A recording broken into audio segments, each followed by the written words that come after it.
বলিউড ভাইজান সালমান খান এখন পর্যন্ত বহু অভিনেত্রীর সঙ্গে সম্পর্কে জড়ালেও এমন কাউকে নিয়েই বিয়ের ছাদনাতলা পর্যন্ত পৌঁছাতে পারেনি।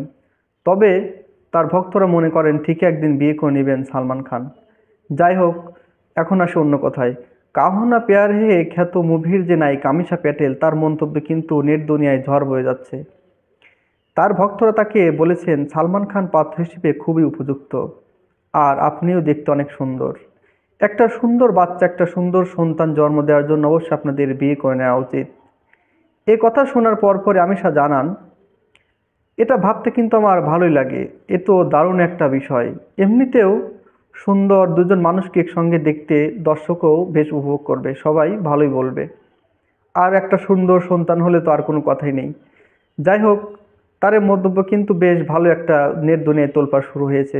ওদিকে কাহো না প্যার হে করার পর অনেকেই ভেবেছিলেন ঋত্বিকের সঙ্গে হয়তো বিয়ের সম্পর্কটাই সেরে ফেলবেন আমিষা প্যাটেল। তবে সে আশায় যেন গুড়ে বালি ঢেলে দেয় ঋত্বিক রোশন, তিনি বিয়ে করেন অন্য কাউকে। তখন ভক্তরা অনেক কষ্ট পায়। যাই হোক, তখন থেকেই একটা বিয়ের গুঞ্জন থাকলে এখন পর্যন্তও কোনো বিয়ে করে ওঠেননি সালমান খান এবং আমিষা প্যাটেল।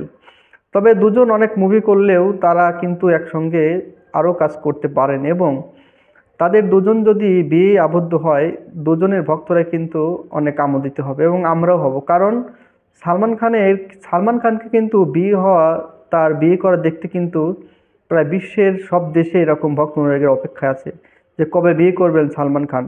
আমিষা প্যাটেল কিন্তু তার কথাটা অনেক ভালোভাবে বলেছেন। এখন সালমান খান কোন দিকে কথাটা নেবেন এবং তিনি কি আদৌ করবেন কি না সেটা আমরা জানি না। তবে না হওয়ার সম্ভাবনাই বেশি। সালমান খান তিনি বিয়ে করবেন না, এটাই ফাইনাল। আর বিয়ে করলেও সেটা হয়তো আমিষা প্যাটেল না, আবার হতেও পারে। যাই হোক, সেটা তাদের বিষয়। এখন তারা কিভাবে চলবে এখন সেটা তারাই ভালোভাবে বুঝুক। তবে আমরা চাই তারা দুজনে যেন খুব তাড়াতাড়ি বিয়ে করে নেয়। ধন্যবাদ সবাইকে।